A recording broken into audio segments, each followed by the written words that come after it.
Rhaegar Targaryen. Prince Rhaegar Targaryen, the last Prince of Dragonstone, was the eldest son and heir to King Aerys II Targaryen, the Mad King. He was the older brother of Viserys and Daenerys Targaryen and the husband of Elia Martell, with whom he had 2 children, Rhaenys and Aegon. He also fathered Jon Snow with Lyanna Stark, whom he secretly married following an annulment from Elia. Prince Rhaegar Targaryen was the eldest son and heir of King Aerys II Targaryen, by his sister wife Queen Rhaegar Targaryen. For 3 centuries, the Targaryens had continued to incestuously marry brother to sister to keep the bloodline pure in the tradition of their Valyrian ancestors. Over time, this massive inbreeding led to a strain of insanity appearing in the Targaryen bloodline, culminating in Rhaegar's father, Aerys II, who is best remembered as the Mad King. Aerys II's reign began with great promise, but as the years passed, he slid deeper and deeper into insanity and paranoia. The shift was gradual, and he frequently recovered. By the time it became severe, Prince Rhaegar already showed such great promise as the future heir to the throne that most were willing to endure with Aerys' eccentricities, intending to wait out the remainder of his reign until Rhaegar succeeded him. Rhaegar was brave, kind, and wise, and most looked forward to the golden era that would assuredly begin when he would ascend to the throne. Greatly troubled by Aerys II's growing insanity, Rhaegar was torn between whether to act against him or not, but could not bring himself to turn against his own father. Like the rest of the realm, Rhaegar hoped to simply wait out the rest of his father's reign, and that his bouts of insanity would remain manageable by his courtiers. Rhaegar had good reason to think that the small council could keep the realm together despite his father's madness, as it was very capably led by Tywin Lannister, who served as Aerys' hand for nearly 20 years. Tywin was not only able to keep Aerys from tearing the realm apart, but managed royal affairs so well that he brought 2 decades of peace and plenty for Westeros, to the point that most people throughout the realm were unaware of the king's madness until the final years of his reign. Because Aerys and Rhaella had produced no daughters for Rhaegar to wed, he had to look outside the family for a bride. Many assumed that in reward for Tywin's long and distinguished service as Aerys' chief advisor, the bond between the Targaryens and Lannisters would eventually be solidified with a marriage alliance between Prince Rhaegar and Tywin's daughter Cersei, particularly Cersei herself, who for a time was quite infatuated with Rhaegar. Yet Aerys surprisingly spurned the match, saying that Tywin was still just a servant and shouldn't try to elevate his family above its station, as such a match was beneath Rhaegar. It was later believed that Aerys did this in a fit of paranoia that Tywin was trying to usurp his throne. Despite everything Tywin had done for him in 2 decades of loyal service, Aerys had grown so resentful and fearful that many people throughout the realm whispered, accurately, that Tywin was the real power behind the throne by that point. Because Aerys and Rhaella had produced no daughters for Rhaegar to wed, he had to look outside the family for a bride. Many assumed that in reward for Tywin's long and distinguished service as Aerys' chief advisor, the bond between the Targaryens and Lannisters would eventually be solidified with a marriage alliance between Prince Rhaegar and Tywin's daughter Cersei, particularly Cersei herself, who for a time was quite infatuated with Rhaegar. Yet Aerys surprisingly spurned the match, saying that Tywin was still just a servant and shouldn't try to elevate his family above its station, as such a match was beneath Rhaegar. It was later believed that Aerys did this in a fit of paranoia that Tywin was trying to usurp his throne.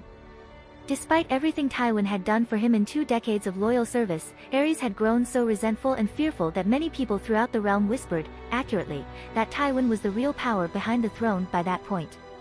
A few years later, the great tourney at Harrenhal was held and all the prominent lords of Westeros assembled. During the feast, Rhaegar played a song on his harp so beautiful and sorrowful that it moved even the wild she-wolf Lyanna Stark to tears.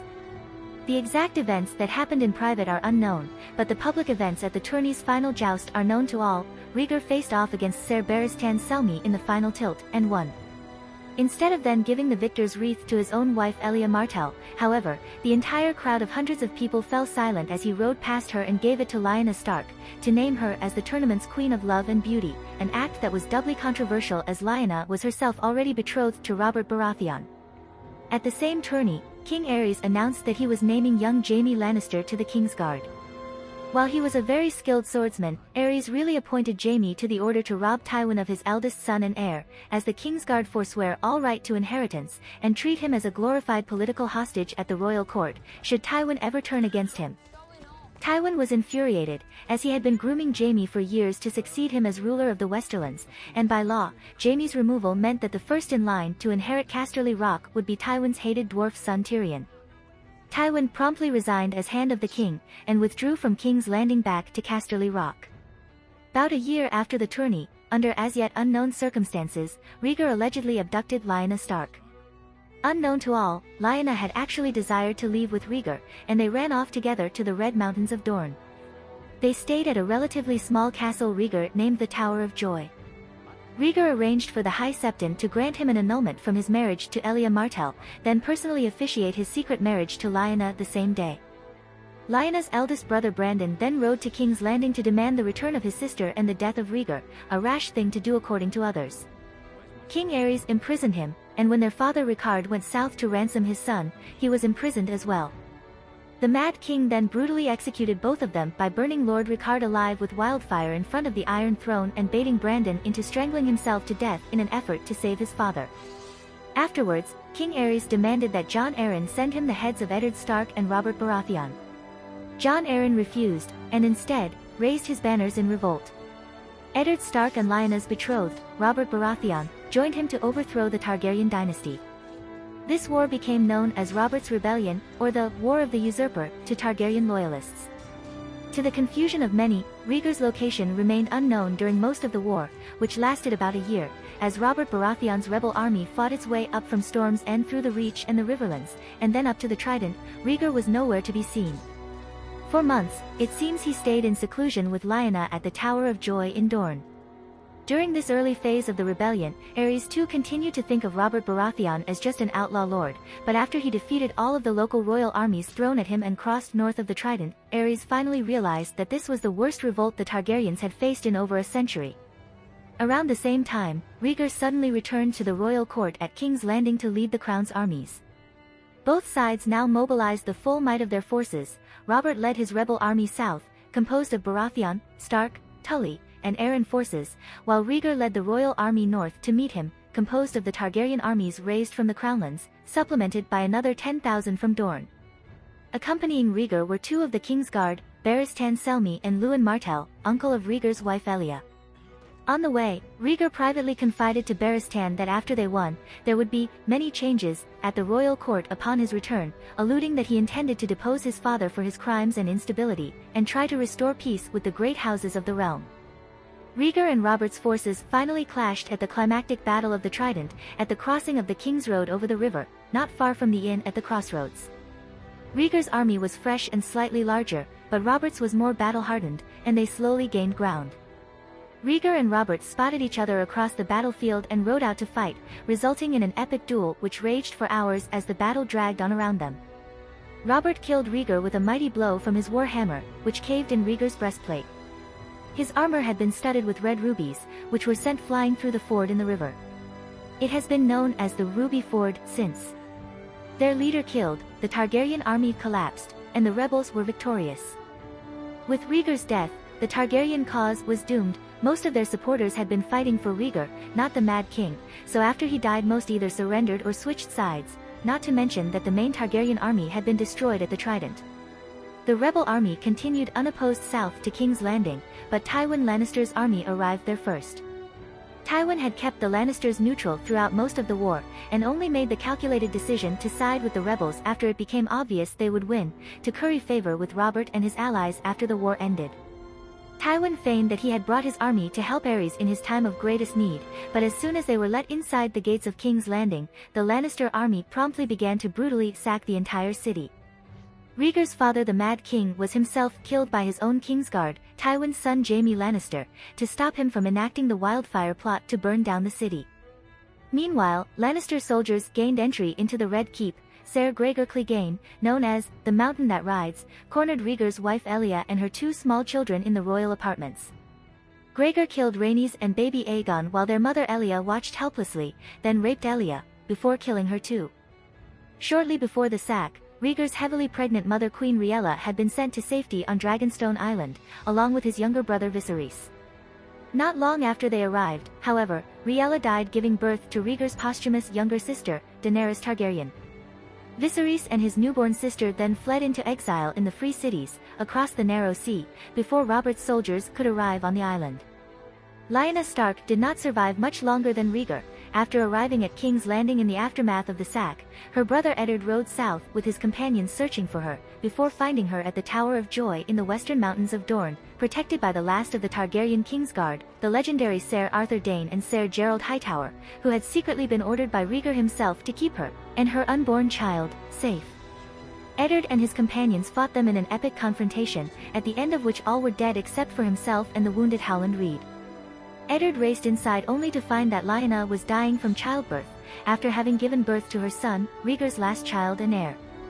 With her last breath, Lyanna told Eddard of her secret marriage to Rhaegar, and that their son's name was Aegon Targaryen. Lyanna made Eddard promise to keep him safe, because if Robert ever found out that Rhaegar had a surviving heir, he would kill him, not least of which because, as Rhaegar's lawful son, he was the real legitimate heir to the Iron Throne, ahead of Rhaegar's younger siblings. To protect his sister's son, Eddard departed with Rhaegar and Lyanna's newborn child and took him back to Winterfell. Eddard claims his nephew as his bastard son fathered while he was on campaign to keep the child safe. He names the child Jon Snow, and raises him in Winterfell. When King Robert Baratheon arrives at Winterfell, he immediately goes with Lord Eddard Stark to see Lyanna Stark's grave in the crypts beneath the castle. Robert tells Eddard that he kills Rhaegar every night in his dreams. Eddard tries to assure Robert that he already killed Rhaegar, but Robert laments that he could only kill him once. Looking nervous, Eddard tells Robert that the Targaryens are dead now, but Robert points out not all of them are, implying he will keep hunting down the younger Targaryen children until their family is totally eradicated. Robert also mentions Rhaegar when arguing with Ned over the morality of having Daenerys assassinated. When Ned decries that killing a pregnant young girl would be a dishonorable crime, Robert angrily retorts that after what Daenerys' brother Rhaegar did to Ned's sister Lyanna, Ned shouldn't be defending them. When Daenerys successfully consumes a stallion's heart and the Dash Khaleen declare her unborn son to be the stallion who mounts the world, Daenerys declares that he will be named Rhaego in honor of her brother. When Jon Snow hears about his father Eddard Stark's imprisonment and faces the conflict between love for his family and duty to the Night's Watch, Maester Aemon recounts his own struggle with the same conflict. He reveals his identity, that he is Aemon Targaryen. Maester Aemon remembers that the gods tested him when his great-nephew Rhaegar and his children were killed, who, unbeknownst to Maester Aemon and Jon, were Jon's blood father and half-siblings. When Bran Stark shows Osha the tombs under Winterfell, he gives a quick summary of the events leading to the Civil War, how Rhaegar kidnapped Lyanna, who was betrothed to Robert Baratheon, and the Mad King then killed Lyanna's brother and father, triggering the war. Robert killed Rhaegar in battle, but Lyanna died anyway. When Daenerys Targaryen considers the possibility of buying Unsullied to employ as her army in her quest to win the Iron Throne, Ser Barristan Selmy pleads with her not to do it. He recounts how, as a Kingsguard, he knew Rhaegar and fought beside him at the Battle of the Trident. That day, men fought and died for Rhaegar because they believed in him and loved him. Ser Jorah Mormont counters that Rhaegar fought bravely and honorably, but perished nonetheless. Daenerys asks Barristan if he knew Rhaegar well, he responds that he did, and Rhaegar was the finest man he ever knew, the last dragon. Daenerys is saddened, as Rhaegar died before she was born, and says she wishes she had known him, but he was not the last dragon, she is. While conversing with Tyrion Lannister shortly after his arrival to King's Landing for the upcoming wedding of Joffrey Baratheon and Margaery Tyrell, Prince Oberyn Martell, Elaya's younger brother, shows his ire toward Rhaegar for leaving his sister, after she bore his children, and despite her love and loyalty to him, for another woman, Lyanna Stark. On her way to her father's funeral at the Great September of Baelor, Cersei recalls when she was a young teenager before Robert's rebellion, she visited a woods witch known as Maggie to predict her future. Young Cersei asks Maggie if she will marry the prince as her father desired. Maggie answers that she will not, but she will marry the king. Around the same time, Daenerys visits her imprisoned dragons, calling Rhaegal, the dragon she had named after her brother, by name. Barristan Selmy shares some of his memories of Rhaegar with Daenerys in Meereen. She is pleasantly surprised to discover that Rhaegar was more than the great killer that Viserys made him out to be. Selmy tells her how Rhaegar used to disguise himself as a minstrel and play on the streets of King's Landing while Ser Barristan stood guard. Rhaegar made quite a tidy profit on these excursions, and although he once spent the money on getting himself and Selmy very, very drunk, he usually gave the money away to other minstrels or to orphanages. Barristan mentions that Rhaegar never liked killing but instead loved singing. Around the same time, Peter Baelish recounts the events of the tourney at Harrenhal to Sansa Stark while visiting Lyanna's tomb in the crypts below Winterfell.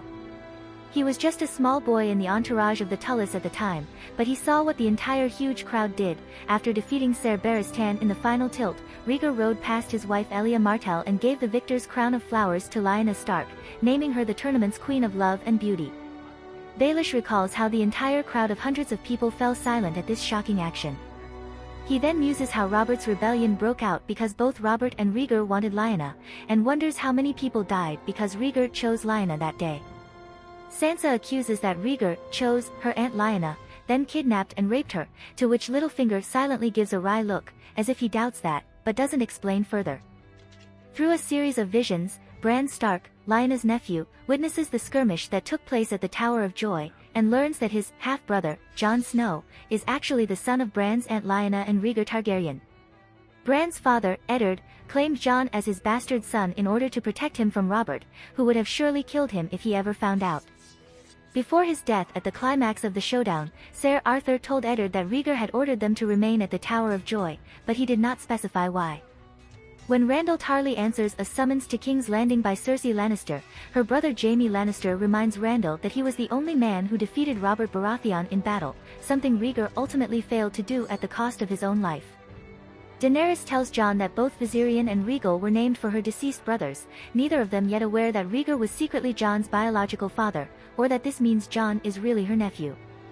At the Citadel in Old Town, Gilly is reading through the private diary of the High Septon during Robert's rebellion, and points out an entry to Samwell Tarly saying that the High Septon clandestinely gave Rhaegar an annulment from Elia Martell, then married him to someone else in a secret ceremony in Dorne. At the time, Samwell doesn't know the significance of this discovery. Samwell and Gilly subsequently leave Old Town, and later arrive in Winterfell. Sam meets with Bran Stark, who informs Sam that he has learned from his visions that Jon isn't really Eddard Stark's son, but the son of Rhaegar Targaryen and Lyanna Stark. Bran thinks this means Jon's name is not Snow, but Sand, the special surname used for highborn bastards born in Dorne. Samwell replies that Sand is not Jon's name and, realizing the significance of the High Septon's diary entry about Rhaegar's secret second marriage, tells Bran that Rhaegar and Lyanna were married. He asks the skeptical Bran if he can use his powers to check what really happened. Using his green sight, Bran looks back through time again to see the secret wedding of Rhaegar and Lyanna in front of a weirwood heart tree. With joy in her eyes, Lyanna lovingly kisses Rhaegar. Stunned, Bran explains to Sam that Robert's rebellion was built on a lie. Rhaegar didn't kidnap and rape Lyanna, she loved him. Their secret marriage also means that Jon Snow is, in fact, Rhaegar's lawful son, and the real rightful heir to the Iron Throne, ahead of Rhaegar's younger sister Daenerys. Bran then finally recalls Jon's birth name, which Lyanna whispers to Ned Stark with her dying breath, Aegon Targaryen. At Bran's urging, Sam informs Jon that he isn't the son of Ned Stark, but the son of Lyanna and Rhaegar, and that his true name is Aegon Targaryen. Jon reacts incredulously, doubting his father would lie to him all his life, but Sam says that Ned lied to protect Jon from Robert Baratheon, who would have killed him if he had found out the truth. Sam tells Jon that he is the rightful heir to the Iron Throne as Aegon Targaryen, the sixth of his name, rather than Daenerys. Jon, however, who has mutually fallen in love with Daenerys, rejects the crown. Jon and Daenerys stand near Lyanna's statue in the crypts of Winterfell. Daenerys wonders how Rhaegar, who was praised for his kindness and generosity, could rape Lyanna. Jon reveals Rhaegar didn't rape Lyanna, and they were in love. He tells Daenerys the truth about himself, that he is their son. A stunned Daenerys states that Jon, as the true-born son of Rhaegar and Lyanna, is the last male heir of House Targaryen. Personality. According to those who knew him, Rhaegar was a wise, kind, and well-educated man, greatly loved in the Seven Kingdoms before his alleged abduction of Lyanna Stark. He was everything that could be hoped for in a future king, and very popular with lords and commoners alike, in contrast to his increasingly erratic father. Aerys' descent into insanity and paranoia greatly troubled Rhaegar, which resulted in Rhaegar frequently brooding on his inner turmoils. Rhaegar's honor and intelligence made him very charismatic, earning him the genuine support of his followers. Neither Rhaegar's allies nor his enemies could ever explain in later years why such a promising young prince would suddenly abduct Lyanna Stark, as it didn't seem in his character. Despite the superb skills he displayed while participating in the great tourney at Harrenhal, Ser Barristan Selmy, whom Rhaegar had unhorsed in the final joust, described Rhaegar as a peaceful man who much preferred singing over fighting and killing. He was highly skilled at playing the harp as well, and would often go out into the streets of the capital city disguised as a common minstrel to play and sing for passers-by. Rhaegar's sorrow at the behavior of his father, and his treatment of Queen Rhaella, gave him compassion for the suffering of others. When he went out to sing in Flea Bottom, he would usually give away any money he had earned from it, sometimes to the next minstrel on the street, or to an orphanage. One time he used it to get very drunk with Barristan, though that might also be an example of him treating his friends well. After the Baratheons overthrew the Targaryens in Robert's rebellion, history became biased in favor of the victors. Rhaegar became remembered as a villain second only to his insane father the Mad King, and people believed Rhaegar brutally abducted and raped Lyanna Stark and left her for dead. Even the Martells, who weren't sure what happened with Lyanna and didn't specifically care, were still upset that in either scenario, Rhaegar left Elia for another woman and dishonored Dorne. Had the Lannisters not butchered Elia Martell and her children by Rhaegar, the Martells might have kept that view, but the Lannisters' needless brutality drove a wedge between Dorne and the new Lannister-funded Baratheon regime in King's Landing. Targaryen loyalists, meanwhile, such as Rhaegar's own younger brother Viserys, in exile, developed their own skewed remembrance of events, that Rhaegar was the perfect crown prince, a tragic figure, and Robert was the villain of their story, seizing the throne from the rightful rulers and murdering the true heir. Ultimately, Rhaegar still remains a controversial and perplexing figure as his star-crossed romance with Lyanna Stark inadvertently led to his insane father sparking a war with half of the Seven Kingdoms. Thousands died due to Rhaegar's actions, or inaction, ending in his death, the overthrow and exile of what was left of his family, and, indirectly, resulted in the murder of Elia and their two children together.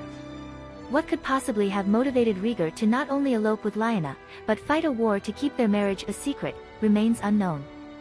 Rhaegar valued his forthcoming child with Lyanna so much that he even left champions of his Kingsguard behind in Dorne to defend her, living legends who could have tipped the balance if they had fought by his side at the Battle of the Trident. His love for his child and wife might have consumed all of his reasons that it wouldn't have mattered what others thought of him or what his action would do, as long as he had his child and wife to love him and him to love them, similar to Jaime and Cersei Lannister's relationship. In the books. In the A Song of Ice and Fire novels, Rhaegar is depicted as a chivalrous, honorable, and just warrior, albeit one often distracted by other concerns, and apparently unable or unwilling to restrain the worst excesses of his father as he slipped into insanity. Rhaegar was well loved by the commoners and many lords who knew him. Rhaegar had silver gold hair and dark indigo eyes, and was considered to be tall and handsome. His younger brother Viserys later grew to closely resemble him in his features, though he was a poor copy, shorter and more spindly than Rhaegar, with lilac eyes. Cersei, who was infatuated with him, remembers Rhaegar as the most beautiful man she had ever seen. Rhaegar was born at Summerhall, the same night as the mysterious tragedy at Summerhall, a fire caused in unclear circumstances, which claimed the lives of old King Aegon V. Targaryen, his loyal Lord Commander of the Kingsguard Duncan the Tall, and many others. The marriage of Rhaegar's parents was not a happy one, as it had been arranged by their own father Jaehaerys II, cut from the TV continuity. In Targaryen tradition, Aerys II married his own sister Rhaella, an incestuous match to keep the bloodline pure. It was rumored that Jaehaerys II forced the match because he had heard a prophecy from a woods witch that the prince that was promised would be born of their bloodline. Rhaegar was very bookish in his youth, so that people jested that Queen Rhaella must have swallowed some books and a candle while he was in her womb. As a boy, he was able to impress the maesters with his wit. He only became a warrior after reading something that changed his outlook, and from then on pursued his martial training with as much dedication as his studies. Years later, Viserys told Daenerys that Arthur Dayne was the only knight in the realm who was Rhaegar's peer. This turned out, however, to be another of Viserys' poorly informed exaggerations. Many years later, Ser Barristan Selmy assures Daenerys, as gently as he can, that her eldest brother was a highly skilled warrior, but he was not the invincible knight Viserys claimed he was. Rhaegar was nonetheless a very skilled knight, and was capable of unhorsing even Barristan himself in the joust. Still, Rhaegar's great love was always reading and music, preferring the harp to the lance, and he rarely participated in tournaments, because he never loved the Song of Swords the way that Robert or Jaime did. Aerys's madness worsened with every passing year, compounded by the stress from a series of dead children with Rhaella after Rhaegar but before Viserys, 3 miscarriages, 2 stillbirths, and 3 other infant sons who died in the cradle. Aerys also had many mistresses, and he lusted after Tywin's wife Joanna Lannister. Nonetheless, Aerys started hypocritically blaming his wife for their dead children, accusing that such weak pregnancies must have been fathered by some other, lesser man. In time, Aerys became physically abusive to Rhaella, and from her screams, it was an open secret in the Red Keep that he raped her on several occasions. All of this added to Rhaegar's grief and inner turmoil. Two rival factions developed at the royal court, divided between those who supported Rhaegar and had the good of the realm in mind, and opportunists who supported Aerys, playing him off against his own son in exchange for royal favors, trying to convince him that sooner or later Rhaegar would try to depose him, perhaps by calling a new great council to have his father declared mentally unfit to continue ruling. Rhaegar, however, was apparently deeply troubled by the prospect of turning on his own father, and passed up multiple opportunities to do so, probably hoping, like the rest of the realm, that Aerys would just die of natural causes before the situation got so bad that he was forced to make such a harsh choice. Summerhall was Rhaegar's favorite place. He used to go there occasionally, with only his harp for company. Even the knights of the Kingsguard did not attend him there. He liked to sleep in the ruined hall, beneath the moon and stars, and whenever he came back, he would bring a song. According to Barristan Selmy, when you heard Rhaegar play his high harp with the silver strings and sing of twilights and tears and the death of kings, you could not but feel that he was singing of himself and those he loved. Overall, Rhaegar is described as having a kind but melancholic personality, tormented by his father's growing insanity. Sorrow was never far behind him, and he frequently brooded alone on the grief in his heart. It is said that with his harp and singing, pouring out his internal anguish, he could bring entire rooms of people to tears, even the wild she-wolf Lyanna Stark. It is speculated by fans that Rhaegar read some prophecy in an arcane book about the prince that was promised, who would save the world from the return of the White Walkers. For a time, it seems that Rhaegar thought he himself was the prince, but later he apparently thought it would be his children, noting that, the dragon has 3 heads, referring to the Targaryen sigil, and that, there must be one more. As he comments in a vision Daenerys sees at the House of the Undying, he seems to have been convinced that the prophecy about the prince actually referred to 3 people acting together. The Targaryens had first conquered and united Westeros when led by 3 dragon riders, Aegon I and his 2 sister wives, Rhaenys and Visenya.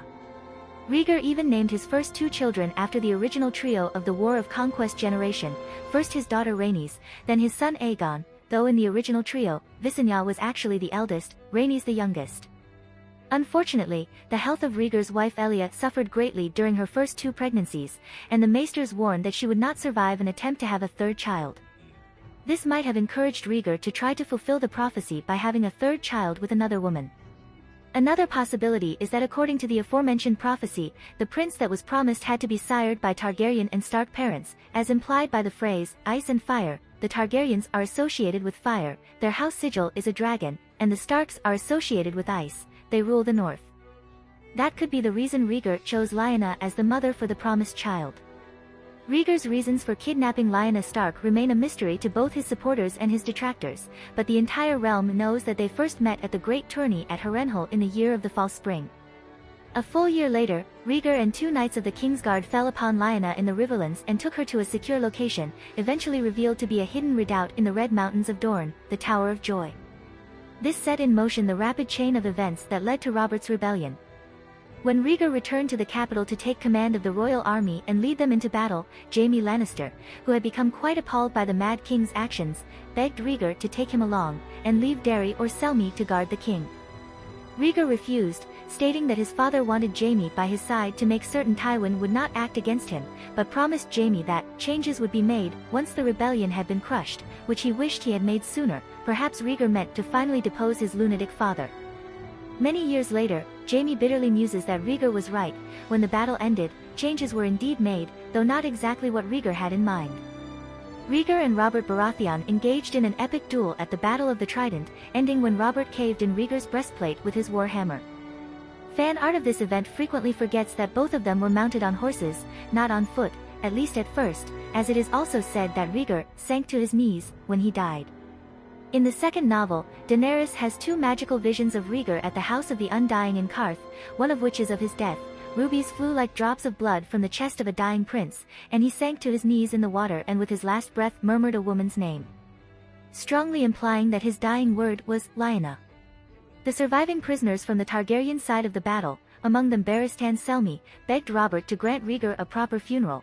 Robert still hated Rhaegar with an all-consuming passion, but even he would not dishonor himself by refusing to grant such a basic request, and so Rhaegar's body was cremated, as per Targaryen custom, in the tradition of their Valyrian ancestors. Daenerys' second vision of Rhaegar in the House of the Undying was of a man resembling Viserys but taller than him, with dark indigo eyes, and a woman nursing a newborn babe in a great wooden bed. They were confirmed by George R.R. Martin to be Rhaegar, Elia, and their infant son Aegon, not Jon Snow, who was also born Aegon Targaryen, in the television series. In the vision, Rhaegar holds baby Aegon and proclaims that he is the prince that was promised, and his is the Song of Ice and Fire. There must be one more. The dragon has 3 heads. So far, the only point in the entire novel series that its title, A Song of Ice and Fire, has been mentioned in the text. With Rhaegar's death, the Targaryen cause was lost, and the remaining great lords of the realm abandoned the Mad King. Tywin's army rushed to the capital city ahead of Robert's, entered the city under a flag of friendship, and then promptly turned on the defenders once inside the city gates, leading to the brutal sack of King's Landing. In the books, Amory Lorch killed Rhaegar's daughter Rhaenys, while Gregor Clegane killed his infant son Aegon, and then raped and killed Aegon's mother. The TV series condensed this to simply say that Gregor killed both children. The current 5 novels have not yet explained exactly what happened at the Tower of Joy, when Eddard found his dying sister Lyanna, nor have they specifically revealed that he found Lyanna dying from childbirth, along with the infant Jon Snow, though the implication is very strong ever since the first novel. Lyanna's dying words were, "Promise me, Ned," words that continue to replay in his mind years afterwards, though exactly what he promised has never been revealed, i.e. just to keep her son safe, or to one day reveal his real identity, etc. Rhaegar's annulment from Elia Martell in the TV series. The Season 7 episode, Eastwatch, introduced that Rhaegar secretly got an annulment from his wife Elia, secretly granted by the High Septon, who then also secretly officiated the remarriage of Rhaegar to Lyanna Stark. While what exactly Rhaegar did with Lyanna hasn't been established by the current books, it is doubtful that he got an annulment. Marriage and annulment do not work like that in Westeros. In response to the episode, Elio Garcia and Linda Antonsen, owners of major book fansite Westeros.org and co-authors with George R.R. Martin of the World of Ice and Fire sourcebook, put out an analysis video in which they strongly suspected that this is actually a drastic oversimplification by the showrunners of the TV series, one that botched several basic points about how marriage works in Westeros, and only creates as many problems as it solves. No one in the history of Westeros, as described in the novels at least, has ever received an annulment for a marriage that produced a male heir already. Rhaegar had 2 children with Elia already, an older sister and an infant son. Divorce, as such, does not exist in Westeros. Annulments are only granted for very specific reasons, such as if the marriage was never consummated, or if one of the spouses was already married, as bigamy is forbidden. It is said in both the books and TV series that Sansa can have her marriage to Tyrion annulled on the grounds that it was never consummated. Another possibility is that Rhaegar could have just kept Lyanna as a mistress then legitimized Jon by royal decree, as other kings have done in the past, such as Aegon for the unworthy. Elio and Linda pointed out that customs for bastardy and legitimization are somewhat different in Westeros from the real Middle Ages, in which the church was more powerful than the crown and had control over declaring a child legitimate.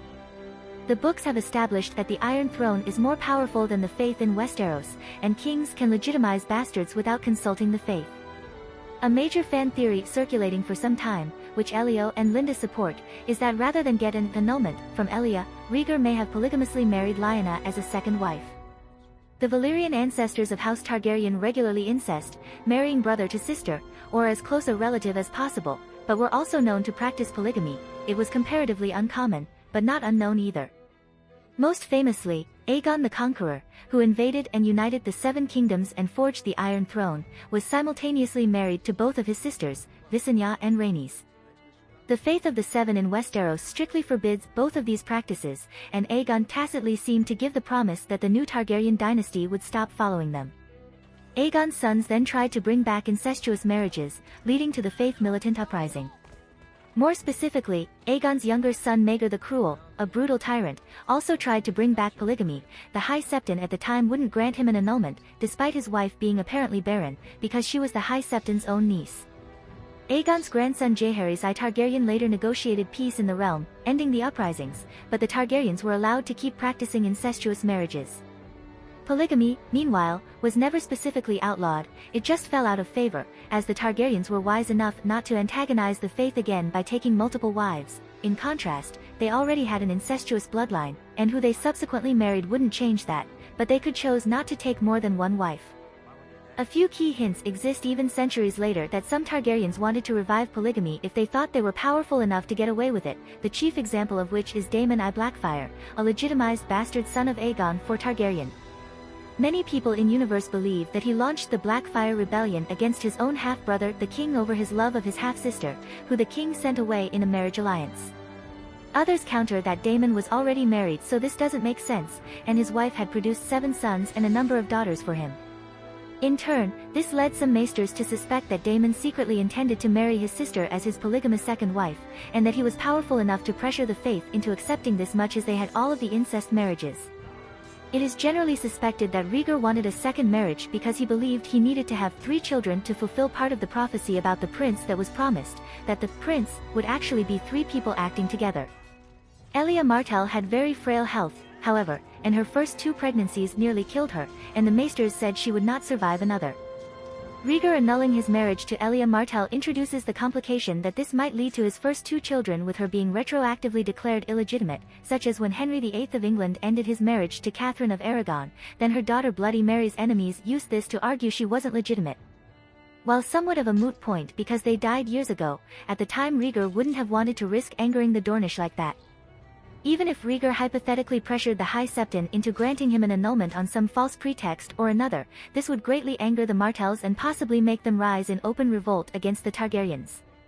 As it happened, during Robert's rebellion, the Martell armies fought for the Targaryens because Elia Martell was a hostage in the Red Keep, and because her children with Rhaegar would one day be the heirs to the Iron Throne.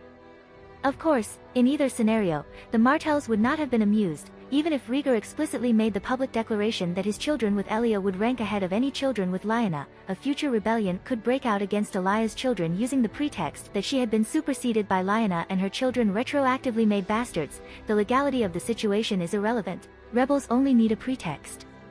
Polygamously taking Lyanna as a second wife might have stopped short of the Martells openly revolting, but an outright annulment of Rhaegar's marriage to Elia would much more probably be used as an excuse to disinherit her children.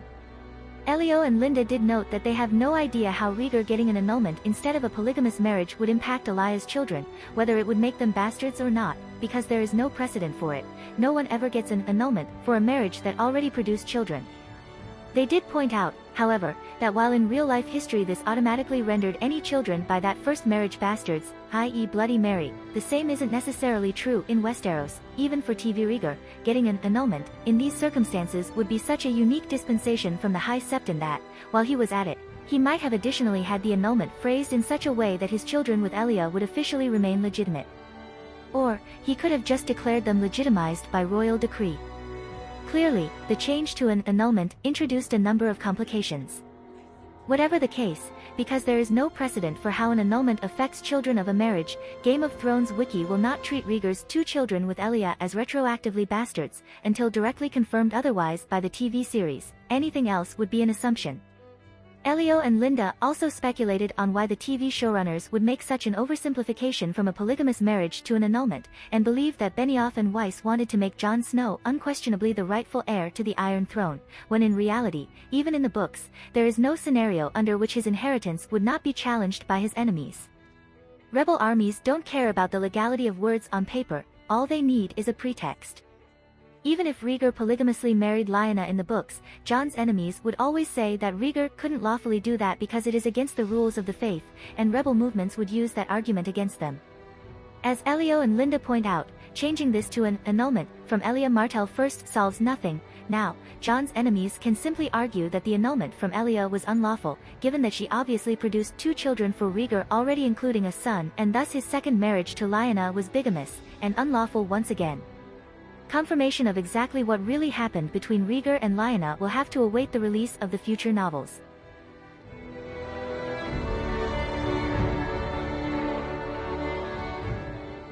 If you like this content, don't forget to like and subscribe. See you later, bye bye.